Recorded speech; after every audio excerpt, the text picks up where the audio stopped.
नमस्कार, स्वागत है आप सभी का आपके अपने रुचि धर्मन पाठशाला में। बच्चों, आप सभी जानते हैं कि कल शाम को एमपीपीएससी का 2019 का रिजल्ट आया और उसमें चयनित विद्यार्थियों को एक बार फिर से तहे दिल से रुचि धर्मन पाठशाला की ओर से बहुत बहुत बधाई, बहुत बहुत शुभकामनाएं। कुछ बच्चों का वेटिंग लिस्ट में नाम, कुछ बच्चों का चयन नहीं हुआ। उसके लिए बहुत छोटा शब्द होगा कि बच्चों कोई बात नहीं, एक बार फिर से प्रयास करना। जिनका चयन नहीं हुआ है वही जानते हैं कि उनके ऊपर क्या बीत रही है, लेकिन एक बार और बस मैं आपको समझा सकती हूँ कि ठीक है, सिलेक्शन होना ना होना ये आपके हाथ में नहीं है, बल्कि आपके हाथ में है पढ़ाई। 100% दीजिए अपना। अगेन आपका 8 तारीख से मेंस है, 28 अप्रैल को प्रीलिम्स है। लग जाए, बहुत अच्छे तरीके से स्मार्ट वर्क करें। पूरा रुचि धर्मन पाठशाला परिवार आपके साथ में है और आप सभी जानते हैं कि कल मैंने आपको वीडियो लेक्चर में पेपर नंबर 5 के जो महत्वपूर्ण टॉपिक हैं और कहां से कैसे प्रश्न बन सकते हैं ये बताया था। आज हम पेपर नंबर 6 के पूरे महत्वपूर्ण टॉपिक देखेंगे और किस तरीके से किन बातों को आपको ध्यान में रखना है एक छोटे से वीडियो के माध्यम से देखेंगे। बाकी सब आपने पढ़ लिया है। उम्मीद है कि बहुत अच्छे से आप रिवीजन कर रहे होंगे और ज्यादा उत्साहित हो गए होंगे कल के रिजल्ट को देखकर कि मेरा भी सिलेक्शन हो सकता है। जब लोग इतना वेट करके सिलेक्शन ले रहे हैं तो आपका भी सिलेक्शन तय है। और याद रखना बेटा, बस ये जो एक 2 मिनट का पल है ना, वो आपकी लाइफ रातों रात बदल देगी। आप देखो ना, रात में 12 बजे रिजल्ट आया और आज सुबह वो बच्चे अपने फोन से परेशान हैं। मैम इतने कॉल, ऐसा लग रहा है कि कोई सपना जी रहा है। आप भी वो सपना जी सकते हैं। बहुत अच्छे से तैयारी करो बच्चों। अब पेपर नंबर 6 में जो महत्वपूर्ण बातें आपको याद रखना है, उसके पहले मैं आपको बता दूं कि रुचि धर्मन पाठशाला के एप्लीकेशन को आप प्ले स्टोर से डाउनलोड कर सकते हैं। और जैसे ही आप एप्लीकेशन को डाउनलोड करेंगे, प्ले स्टोर पर आपको पेपर नंबर 5 और पेपर नंबर 6 का उच्च गुणवत्ता के साथ पूरा कोर्स अवेलेबल है। रिकॉर्डेड लेक्चर वहां अवेलेबल है, PDF अवेलेबल है, सारे नोट्स अवेलेबल हैं, वहां से आप उसका लाभ ले सकते हैं। इसके अलावा चलिए हम स्टार्ट करते हैं कि अब हमको पेपर नंबर 5 के कुछ महत्वपूर्ण टॉपिक पर मैंने कल बात कर ली थी। आप जानते हैं पेपर नंबर 5 जो है पूरा 200 नंबर का होता है और 200 नंबर में से आप इजीली 150 अबव नंबर ले सकते हैं। पेपर नंबर 6 की बात करूं तो अभी मैं एक बार आपको क्विकली बता देती हूं कि पेपर नंबर 6 जो है वो 100 नंबर का होता है और यहाँ पर निबंध और पत्र लेखन इसमें पूछा जाता है, जैसे कि आप जानते हैं। देखिए, पेपर नंबर 6 का अगर आप एवेल्यूएशन करते हैं या पेपर नंबर 6 को आप देखते हैं, सबसे लास्ट दिन 100 नंबर का पूरा ये पेपर होता है, आप सभी जानते हैं। इसके अलावा इस 100 नंबर के पेपर में केवल 3 प्रश्न आते हैं, 1, 2 और 3। पहला प्रश्न होता है, जैसा कि आपको दिख रहा है, पहला प्रश्न 50 अंक का, जिसमें आपको एक विस्तृत निबंध लिखना होता है जिसके अंक होते हैं यहाँ पर 50, ठीक है, और इसमें वर्ड लिमिट होती है 1000 शब्द, ठीक है। दूसरा प्रश्न जो आपका होता है, ये आप अच्छे से जानते हैं, ये समसामयिकी मुद्दे पर निबंध का होता है, ठीक है, और इसमें आपको नंबर होते हैं 25 और इसके शब्द होते हैं 500, सभी जानते हैं। इसमें करंट अफेयर के निबंध के टॉपिक आते हैं और इसमें जो टॉपिक है ये कहीं ना कहीं आपके 1 से लेकर 4 पेपर तक के पूरे टॉपिक होते हैं। तो इनके लिए डरना नहीं है आपको, कंटेंट आपके पास है, बस आपको सजाते आना चाहिए, निष्कर्ष लिखते आना चाहिए और प्रस्तावना लिखते आना चाहिए। और बीच का जो कंटेंट है उसको बांधते हुए उसके बीच बीच में कोटेशन, डेटा, आर्थिक सर्वेक्षण की रिपोर्ट या जो भी वर्तमान में चल रहा है उसको करंट अफेयर से लिंक अप करते आना चाहिए और बहुत अच्छे से आप निबंध तैयार कर सकते हैं, ठीक है। क्वेश्चन नंबर 3 जो आता है वो पत्र लेखन का आता है। पत्र लेखन की अगर मैं बात करूं तो ये आपको 25 नंबर का आता है। इसमें 2 प्रश्न आपको पूछे जाते हैं, क और ख करके या 1 और 2 करके, जिसके अंक 12.5 निर्धारित है। आप सभी जानते हैं इस प्रकार ये बहुत छोटा सा पेपर होता है जो कहीं ना कहीं आपके GS पर बेस्ड होता है, लेकिन इसमें जो लेटर राइटिंग वाला पोर्शन है वो कहीं ना कहीं एक हवा बना हुआ है। निबंध मैं ये बोलूंगी कि ये आपके स्किल पर डिपेंड करता है। निबंध लेखन पर आपको कुछ बातें याद रखनी है, जैसे उदाहरण के लिए अगर मैं आपको बताऊं, ठीक है, तो आप इन टॉपिक्स में अगर आप पेपर नंबर 6 में देखो तो आप पेपर नंबर 6 के भी क्वेश्चन नंबर 1 का जो निबंध, जो परंपरागत टॉपिक आपको दिए गए हैं ना, उनमें भी आप उन टॉपिक्स को प्रिपेयर करेंगे जिन टॉपिक के करंट के मुद्दे बने हुए हैं। उदाहरण के लिए धर्म और आध्यात्म इंपॉर्टेंट है, शिक्षा में गुणवत्ता को देख के जाएं। तो अगर कोई इकोनॉमिक्स में इंटरेस्टेड है और वो निबंध अटेम्प्ट करता है तो आधुनिकीकरण, भूमंडलीकरण देख के जाए, ठीक है। अदरवाइज पर्यावरण, कुछ इंपॉर्टेंट टॉपिक बता दे रही हूं, पर्यावरण, शिक्षा में गुणवत्ता, विज्ञान, कृत्रिम बुद्धिमत्ता, ये वेरी मोस्ट आईएमपी टॉपिक है। इनके इर्द गिर्द वाले टॉपिक आपको देखकर जाना है, ठीक है। फोर्थ पेपर के अगर टॉपिक आते हैं नेतृत्व, विकास, सुशासन, नौकरशाही, ये सब, या इसको फोर्थ पेपर के साथ लिंकअप आप कर सकते हैं किसमें, जो आपका पोर्शन है पॉलिटी वाला, पॉलिटिकल थिंकर जो है उसके साथ। तो अगर आप उनके साथ लिंकअप करोगे तो मुझे नहीं लगता कि इसकी तैयारी करने की आपको अलग से जरूरत है। वही कोटेशन आपके काम आएंगे, बस आपको निष्कर्ष और प्रस्तावना अच्छे से लिखनी है, ठीक है। इसके अलावा अगर आप देखो तो ऊर्जा वाला टॉपिक आपका इंपॉर्टेंट हो सकता है इसमें। तो इतने टॉपिक। अच्छा, एक और, घरेलू हिंसा या महिला से संबंधित जो मुद्दा है, ये इंपॉर्टेंट टॉपिक हो सकता है। वैसे तो 27 टॉपिक दिए हैं, किसी पे भी निबंध आ सकता है, लेकिन इन टॉपिक को विशेष कर देख कर जाए, ठीक है। और दूसरे निबंध में अगर मैं बात करूं तो इस निबंध का टॉपिक मैं आपको लाइव क्लास में भी, या एक अलग से निबंध के करंट अफेयर के, या जो समसामयिकी मुद्दे हैं, ठीक है, या वर्तमान जो आपके मुद्दे हैं जिन पर आपका निबंध बन सकता है, उसका एक लास्ट में वीडियो प्रोवाइड कर दूंगी। इस वीडियो में जो भी टॉपिक मैं बताऊंगी उन टॉपिक को देखकर जाइएगा, ठीक है। और उन टॉपिक पे पिछले बार भी प्रश्न बना था और वहीं से प्रश्न आ गया था, और ये करंट अफेयर के टॉपिक से, जैसे मुझे याद है कृत्रिम बुद्धिमत्ता वाला, अभिषेक जो सेलेक्ट हुए उनने बोला कि मैम हम पका पकाया जो है वो टेस्ट सीरीज में जो आपने आंसर दिया निबंध का, वही पढ़ा और वही का वही लिख कर आ गए। तो ऐसा भी हो जाता है कई बार, ठीक है, अगर आप सही से प्रैक्टिस कर लेते हो तो। लेकिन निबंध केवल प्रैक्टिस का खेल है, ये निबंध के बारे में है। लास्ट में मैं इन टॉपिक पर बता दूंगी। अब निबंध में कुछ चीजें आपको याद रखनी है जो बहुत ध्यान से सुने आप। शुरू के 2 पेज, ठीक है, और लास्ट के या अंत के 2 पेज,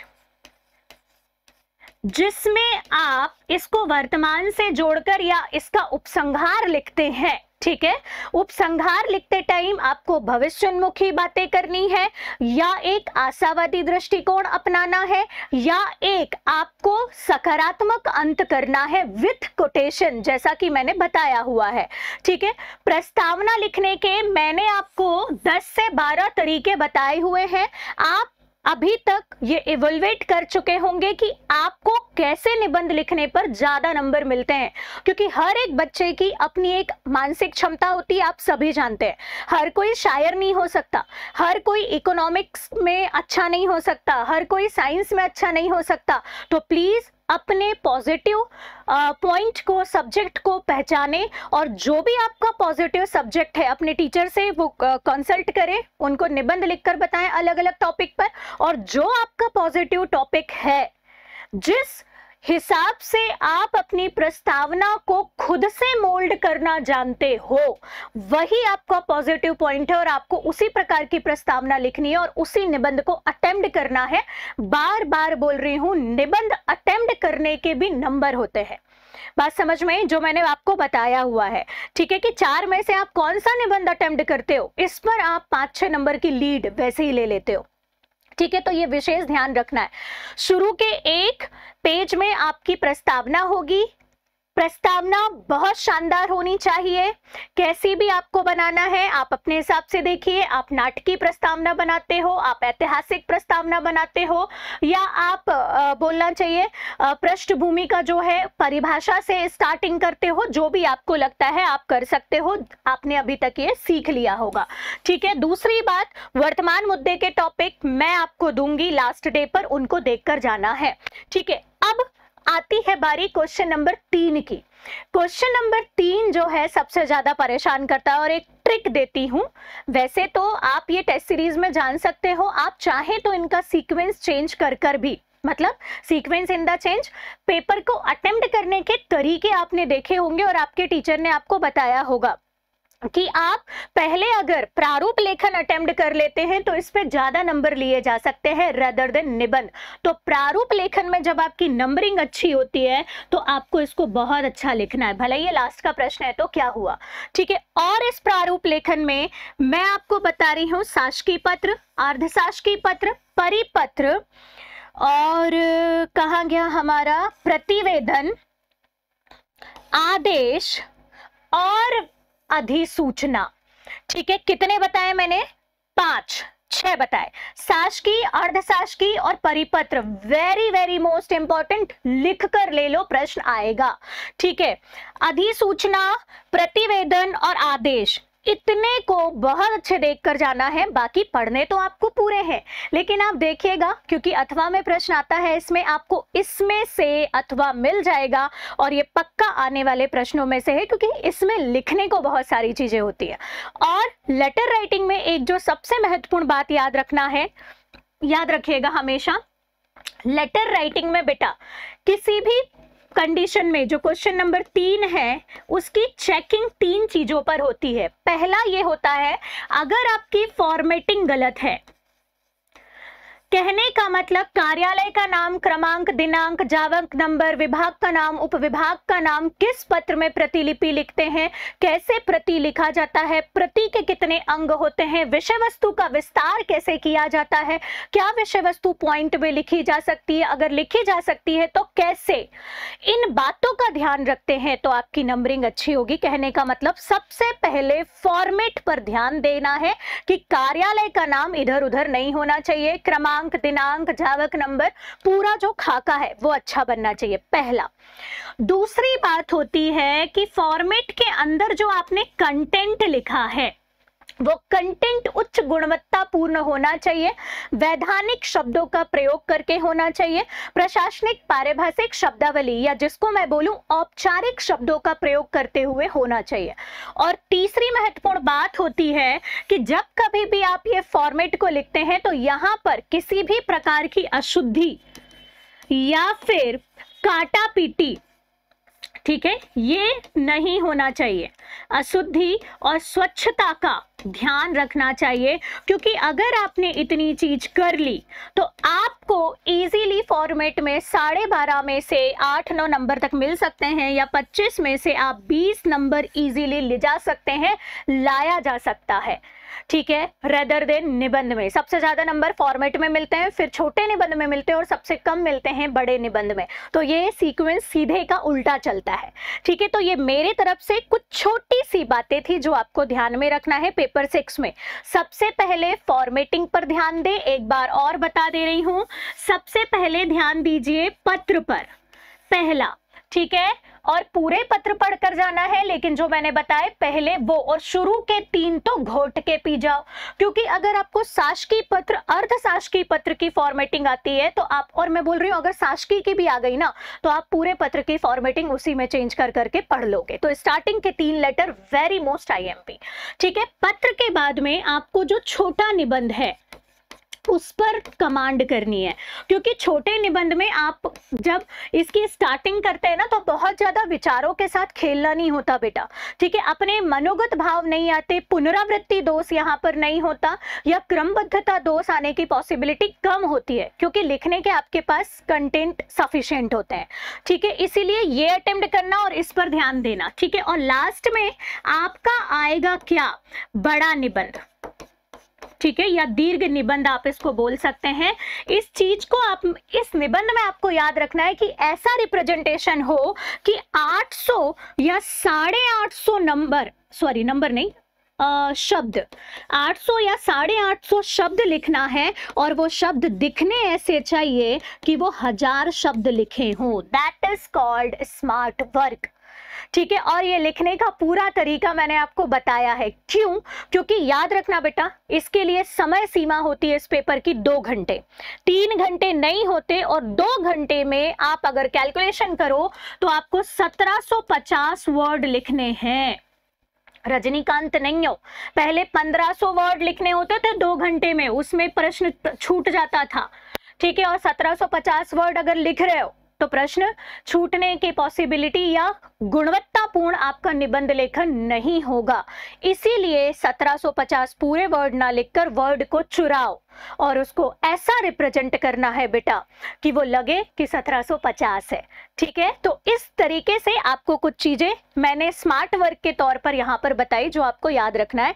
इसके अलावा पेपर है आपका लास्ट डे निबंध का, है ना, तो उस पेपर के दिन अपनी घूमने की प्लानिंग मत करना। अभी से बोल दे रही हूं कि अब यहां जाना है, घर जाना है। कुछ बच्चे उसी दिन 6th पेपर के दिन ही रिजर्वेशन करा लेते हैं घर का और फिर भागम भाग करते हैं कि फटाफट पेपर हो जाए।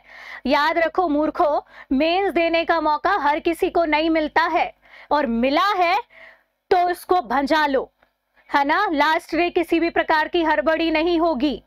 यही याद रखना है कि मौका मिला है मुझे तो मुझे 100% देना है और अपने ऊपर विश्वास रखो, सब अच्छा होगा। तो ये मेरे तरफ से कुछ ध्यान रखने योग्य बातें थी जो आपको पेपर 6 के लिए याद रखना है। तो ये मैंने बताया। अगर इसके अलावा भी कुछ डाउट होता है तो रुचि धर्मन पाठशाला पे आप कमेंट करके पूछ सकते हैं। और साथ ही साथ आप चाहें तो अगर किसी और पेपर का चाहते हैं यहाँ पर कि मैं आपको एनालिसिस बताऊं या किन बातों पर ध्यान रखना है आपको वो बताऊं, तो आप मुझे कमेंट कर सकते हैं। मैंने मेरे सब्जेक्ट के आपको कुछ जो महत्वपूर्ण मुद्दे हैं उन पर बात कर ली है। ठीक है, इसके अलावा अगर आपको ऐसा लगता है कि रुचि धर्मन पाठशाला से पेपर नंबर 5 और पेपर नंबर 6 आपको ज्वाइन करना है, पढ़ना है, तो रुचि धर्मन पाठशाला के एप्लीकेशन पर ये सारे प्रोग्राम अवेलेबल हैं और साथ ही साथ यहाँ पर टॉपर्स के नोट्स अवेलेबल हैं, टेस्ट सीरीज अवेलेबल है जिससे आप अपना एवेल्युएशन कर सकते हैं। पेपर नंबर 5 और पेपर नंबर 6 पूरी 300 नंबर की तैयारी गुणवत्तापूर्ण कर सकते हैं। तो बहुत अच्छे से पढ़ाई करें, ध्यान रखें अपनी तबीयत का ध्यान रखें, रिवीजन में भी स्मार्ट वर्क करें। बहुत बहुत धन्यवाद। अगर किसी भी प्रकार का कोई डाउट होता है तो आप कमेंट बॉक्स में कमेंट करके मुझसे पूछ सकते हैं। ठीक है, मिलते हैं एक नए वीडियो लेक्चर के साथ में। बहुत बहुत धन्यवाद।